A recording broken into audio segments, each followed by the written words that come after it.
Yo WSG, it's your boy Piku. Guys really liked this series, so let's get it. Chapter 2 to the end. Unknown amount of weeks later. Yamato had drifted in and out of consciousness, maintaining a steady will to attend to Luffy rather than worry about her own well-being. She had managed to rip the sleeve from her kimono to close the wound off Luffy. Her right sleeve went to cover the burn in his shoulder, and her left sleeve wrapped around his right leg. The ship that she had stolen had shattered into a million pieces upon impact, but Yamato had managed to gather enough driftwood to keep Luffy from hitting the ocean water. As nothing is more dangerous for a fruit user than hitting the sea. As she had expected death, for God knows how long she's been drifting in the open water, a familiar, gentle voice gave her hope once more. Yamato. The voice called out. That voice was so familiar, she had missed it so much. Was it her imagination? Was she going to die? Help! She uttered weakly, before a gentle hand reached down for her face, caressing it. Yamato reached over, feeling a weak pulse coming from Luffy. He was going to die if he did not get help. Help him. She uttered to the familiar stranger, disregarding her own life. I'm sorry, Luffy. She thought with the tears flowing through her eyes. They were going to die and their noble escape from her father would be all for nothing. And then darkness, she had no more fight left in her. She had awoken with a jolt, her body felt heavy yet she felt light. Yamato had immediately observed her surroundings, as her father once taught her. It's best to understand where you are before springing into action. She recognized that she was aboard the ship for the swaying of the hanging lamp above her bed. She then observed her body, which was covered in bandages, found that someone had cared for her. Who was it? She slowly got up, the injuries of her survival remained fresh all over. She found her Kanabo sitting next to a wooden barrel. She picked it up, cautiously opening the door to her room. Outside she could hear two distinct voices, both of which were male. One older than the other.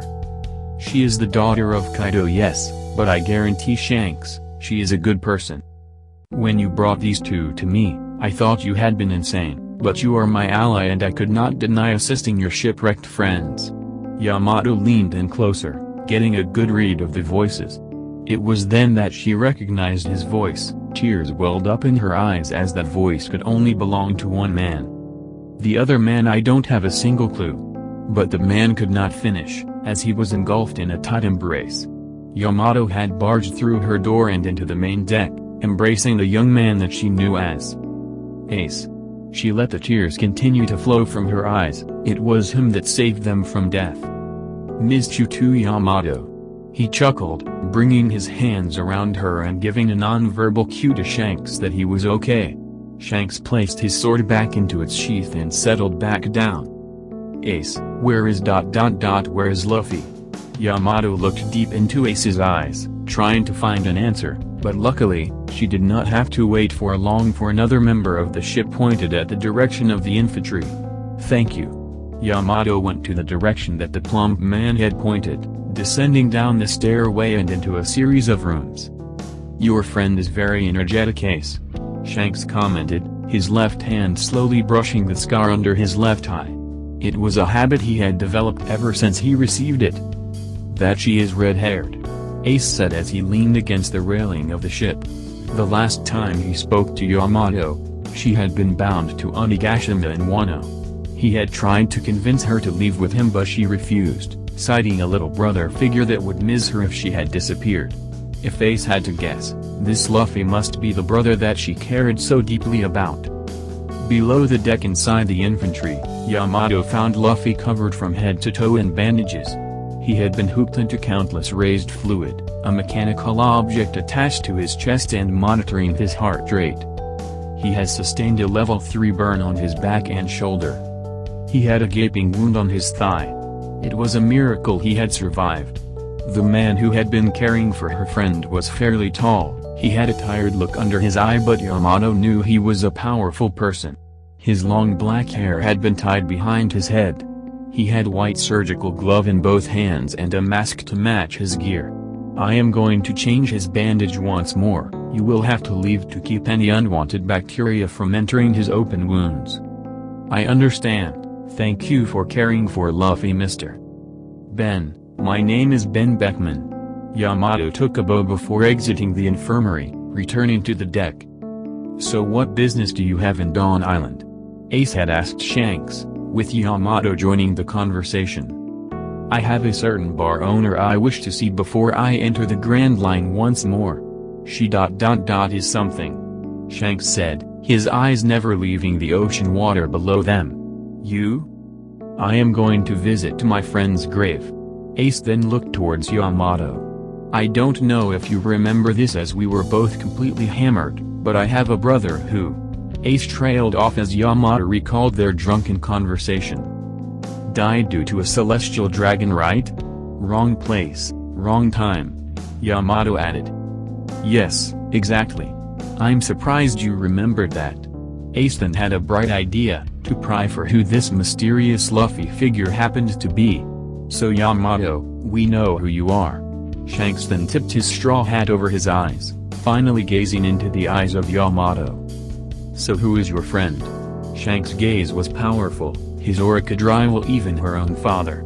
She did not know how such a strong figure exists in this open sea, but she dare not test the patience of their saviors. He is Luffy, my salvation from the wretched land of Wano. He freed the both of us from my father and sustained those injuries from doing so. I see. And the tense conversation ended there, as the large round man who assisted her in locating Luffy, joined the trio and lightened up the conversation. They had then moved to drinking, partying as to celebrate almost arriving at Dawn Island. But then again, when do they ever not celebrate? It was pure emptiness. It wasn't even darkness, just empty lifeless nothing. Sweet nothing. The boy stood in the middle of nothing. He assumed that he was in the middle of nowhere, but he was unsure. A light began to appear slowly. It was of his parents. Who are they? Blood covered the woman and the man casted him away. Why? The man, no longer a boy, found himself in the middle of emptiness again, but another light engulfed his vision. This memory was when he was much older. He did not feel like a child anymore. He was currently in his secret location where he would go when the members of the Beast Pirates were not watching what he was doing. It was a place where he had found solitude. As a child, he did not understand the necessity of meditating, but now, as a grown man, he knew that it helped. It was a step toward something greater, and the young man recently learned that it was the way the warrior trained to obtain a power that grants the user an invincible armor, as well as the ability to sense those around him. This is what he would learn in the forest along with a mammoth, brachiosaur, and a pteranodon. No longer was his vision that of emptiness, for his vision was filled with fire. If you are not the strongest, then you are as good as dead. He was massive, the man who demanded the attention of those around him. He was a dragon, one that rained terror throughout the whole world. The dragon held a man by the skull, laughing as the fallen warrior squirmed for its life. Then the dragon squeezed his hands, causing a splatter of blood.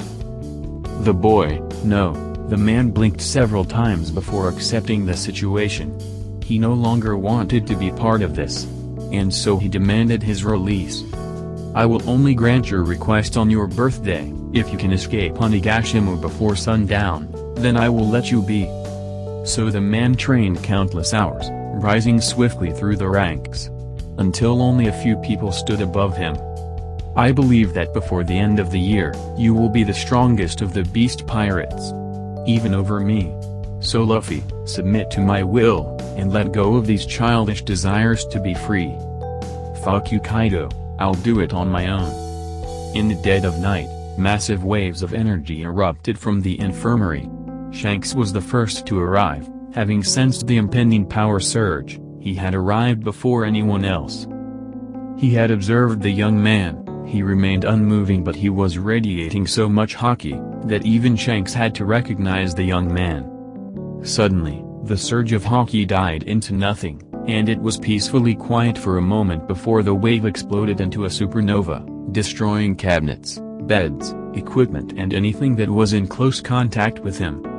Shanks covered his face, protecting himself from the debris. He was flabbergasted by the raw display of untapped power. Then as the explosion ended, Shanks slowly removed his hands only to see the young man on his feet, a confused expression about him. "That hat. Who did it belong to?" asked the young man. His eyes were half unconscious but he was still able to weave words together. "Captain Roger." "Why?" Shanks had placed his hands on the handle of his sword, ready to strike if the young man did anything. "To be the Pirate King. I want it." But Shanks did not have to retrieve his blade, as the young man fell forward, turning limp in an instant. Shanks instinctively caught him, placing him gently on the floor. Coincidentally, members of the red-haired pirates, along with Yamato and Ace, joined them. "I think I might need to buy some new beds," Shanks jested, causing a laughter from his crew, though everyone's eyes were fixated on the young man, the one who caused the explosion, the one who almost made red-haired Shanks draw his blade. Infirmary. Yamato had been sitting by her friend's bed ever since he had an episode, one that destroyed the infirmary in an instant. She had been there to watch him, and try to stop him if he ever had another one of such explosions. "We've arrived at Dawn Island, Yamato." Ace had popped in the room, letting her know of their arrival. "I have been meaning to ask."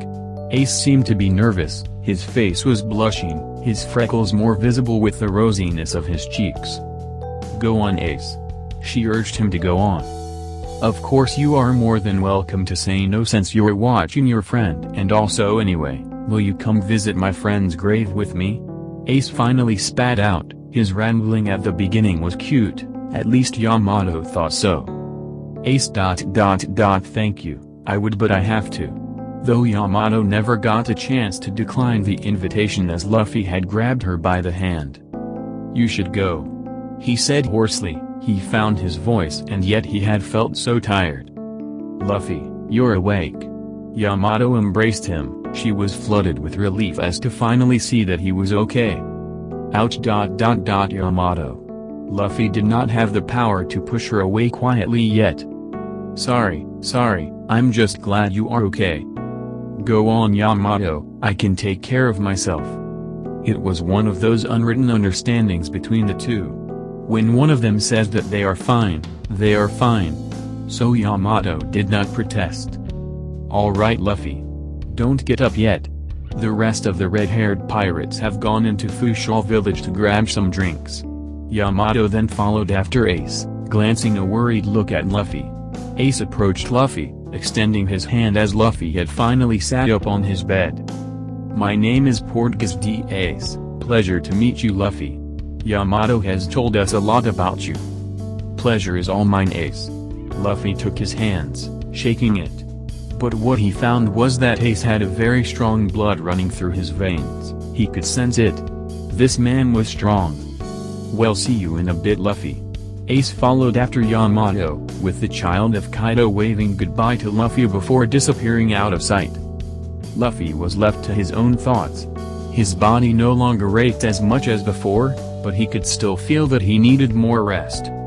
Kaido would have killed him if he showed such weakness, reliance on others.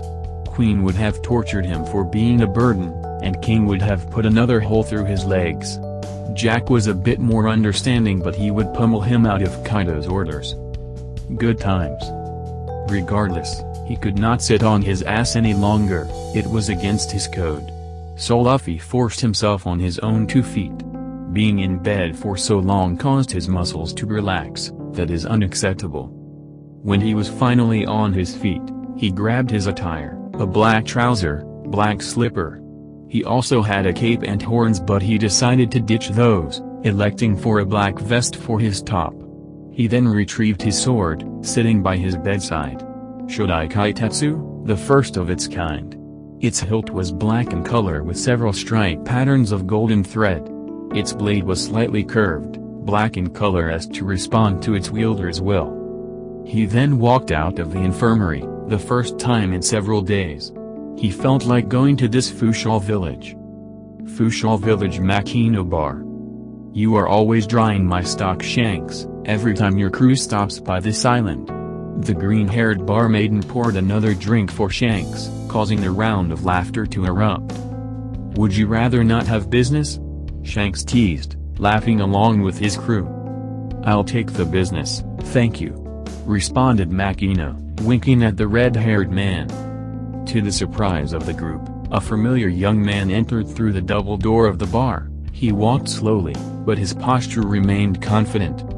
He then took a seat right next to Shanks, causing a sea of confusion in the entire room. "A whiskey for my friend here?" Shanks ordered from Makino, though Luffy raised his hands, declining the offer. "Milk is fine with me," Luffy said, causing an uproar of laughter throughout the entire room. Though they stopped, realizing that the man was serious. Makino provided the man his glass of milk, giving Shanks a confused look. The red-haired man could only shrug in confusion. He was quiet in his time there. The conversation along the tables of the bar resumed to how it was before he arrived. Shanks reverted to conversing with Makino and letting Luffy drink his milk in peace. That was until a group of mountain bandits barged into the bar. I had wanted to get some drinks before heading back to the mountains. But some stupid pirate crew drank all my alcohol. The mountain bandit was tall, tan-skinned, black hair, and a matching goatee along his chin. He then took out his sword, pointing it at anyone who would listen. "I am Higume the bear. You fucking pirates drank all my booze. You tell 'em, boss. An 8 million beer bounty such as yourself is unmatched in this part of the East Blue." His crow, and he commented, causing the mountain bandits to laugh. They felt that they were at an advantageous position with the 8 million beer bounty man on their side. Shanks was going to grab the last barrel to present it to the troublesome bandits, but Luffy beat him to it, hopping over the bar and taking the last of the barrel. He then went up to the bandits and gave them the last of the alcohol. "Sorry about that, my friends, enjoy their alcohol. As a token of apology, here is the last of the drinks on me." Luffy presented the barrel. Despite being a bit shorter than Higuma, he was carrying the heavy barrel with one hand. "I don't want your leftovers, pirate." Higuma kicked through the barrel, causing the content to douse Luffy from head to toe. Shanks noticed Ben and Lucky were about to spring into action. But he ordered them to stand down, wanting to see what would happen next. "Get out of my town before the day ends, or else I am going to kill all of you." Higuma had a serious expression about him. The red-haired crew were awaiting what Luffy would do to respond, but he continued to just stand there. Higuma and his cronies finally left the bar, with Luffy returning to the bar. "Hey lady, you got some ranks? I seem to have made a mess." Makino remained confused as to why this man didn't retaliate, but it was Shanks who asked the question. "Training under the strongest beast, why didn't you retaliate?" "I didn't want to cause trouble for the bar owner. If I had reacted, this bar would be destroyed," responded Luffy, getting on all fours and scrubbing the floor of the alcohol spillage. Though to his surprise, Shanks got down and started to help him as well, and in little to no time the floor was as good as new. "I respect that, Luffy. Here lies Sabo, he died a free man." They were quiet, enjoying one another's company in the presence of Ace's dear friend. Time wasn't a factor as they were in no rush. He loved to catch golden beetles. The idiot nearly died trying to catch one. Ace finally broke the silence, with Yamato grasping his hands. "From your stories, he seemed like an excellent human being. Well, we should probably head back." Ace touched the gravestone for the last time before turning away, leaving the gravesite of Sabo. They were silent once more, letting nature fill the emptiness between them. Once again Ace spoke first. "So what now?" "I am to follow Luffy in his quest to be the king of all pirates. To spite my father." "And you?" Yamato asked, wishing that he would say that he wanted to go with her. "Before finding you, I was headed here to Dawn Island. I happened to run across Red-Haired and well, it all worked out." He paused, contemplating whether he wanted to say his true goal. "What I'm really after is ... well, I am going to challenge Whitebeard and take his seat as an Emperor of the Sea." To this Yamato couldn't help herself. But she laughed, with confusion filling the face of Ace. "I'm serious. Ace, I admit, you are strong. But Whitebeard is a different league.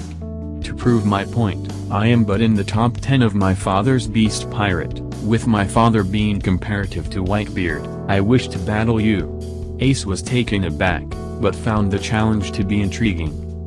"Fine, but if I win you come with me." "Fine, but if I win then you have to come with me," retorted Yamato. And thus the spar between Yamato and Ace was underway. Fushal Village. Two men walked side by side with one another. Not a single word has been spoken between them since leaving Makino's bar. Though the red-haired man decided to break the silence. "What you did in there was admirable. You could have murdered the fool without breaking a sweat." "I suppose, or he could have killed me," responded Luffy, shrugging his shoulder. "A bit modest I see."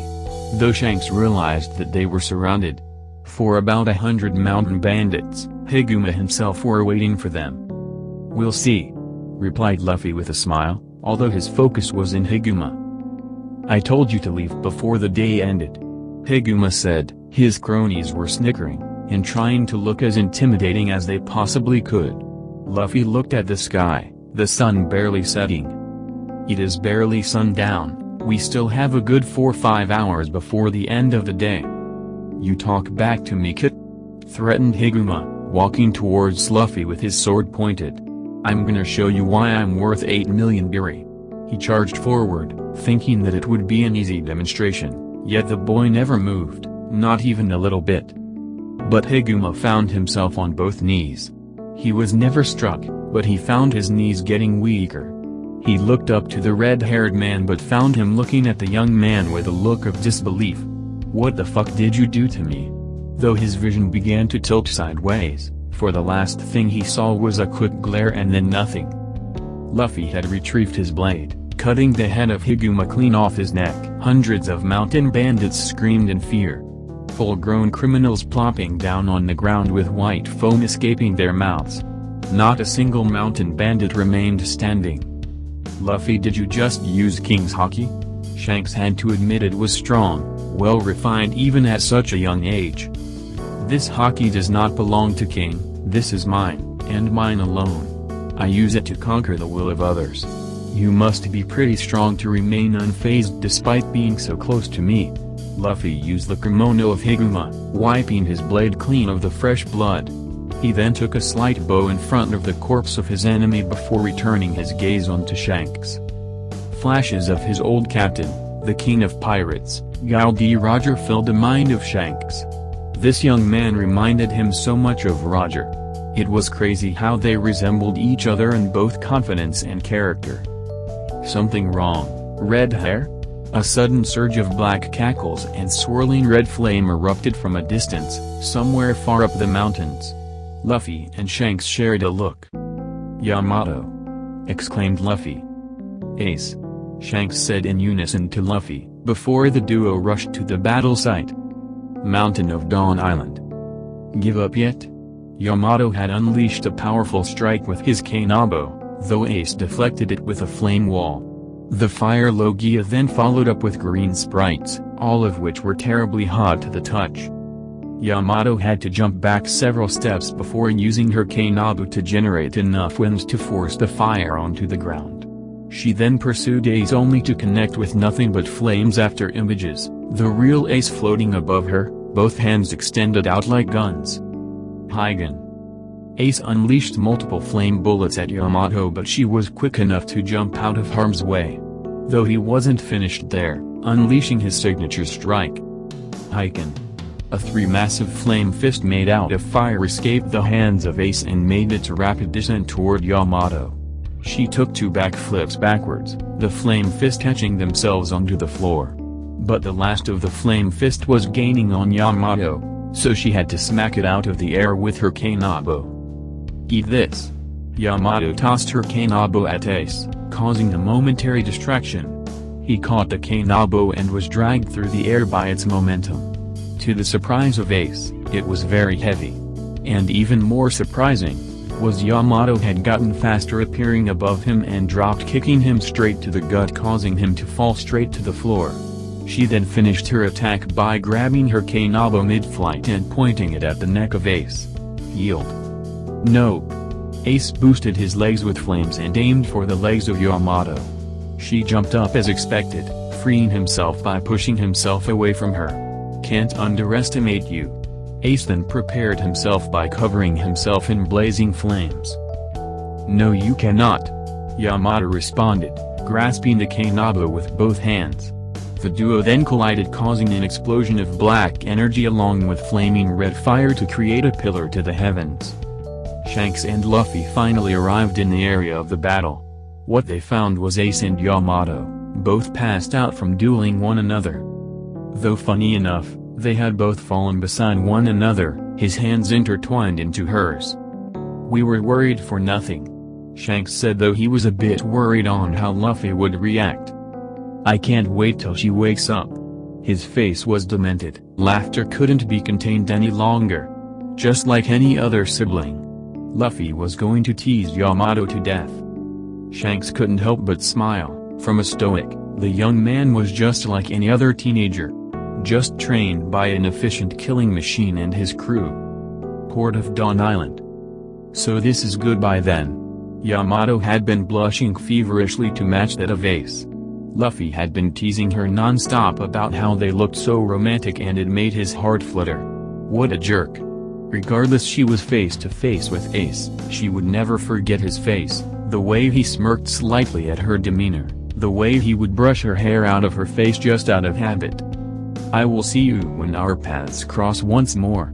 With a final smile, Ace boarded his waiver board, fueled by his own Logia abilities. He then released a large wave of flames as he left the area before he could change his mind. He wanted to be with Yamato, but he also had other goals in mind. Yamato watched as Ace was finally out of her visual range. Behind her, Luffy was making some faces, mocking the exchange. He decided that it would be clever to implore the acting chops of Shanks. "This is goodbye then." Luffy exaggerated the kissing faces, to which Shanks feigned passing out. "Oh yes, but I love you so much, muah muah." They made such a great comedic team that it even caused Yamato to snicker slightly. Their antics finally ended, which resulted in a more serious conversation between the two. Shanks then looked at Luffy, with the young man wondering what the hell was up with that look. "You mentioned how you wanted the hat that once belonged to Gile D. Roger himself. So here." Shanks removed the hat from his head and attempted to place it to the head of Luffy, but he dodged, moving his head to the side. "I don't want your flea-ridden hat, fucking red-haired," Luffy responded, to which Shanks deadpanned.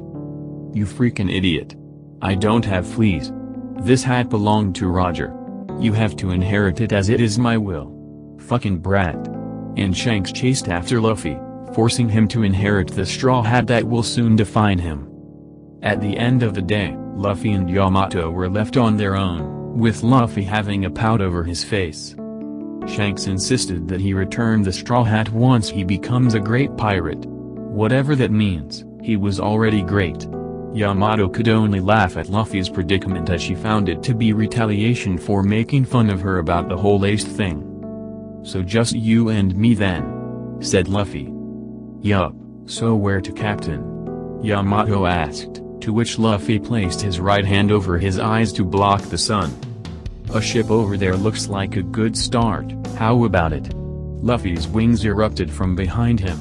His Western Dragon Devil Fruit might as well be put into good use. "Captain's orders." Yamato embraced Luffy and braced herself, as flight was never a pleasant experience. Then Luffy flapped his mighty dragon wings and flew towards the pink pirate ship.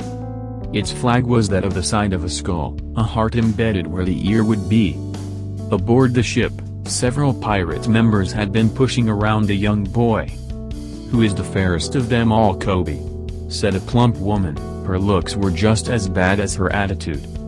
"You are Captain Alvida," the bloodied boy said through his teeth, barely able to make out the words as blood continued to fill his mouth. Thanks for watching. Safe.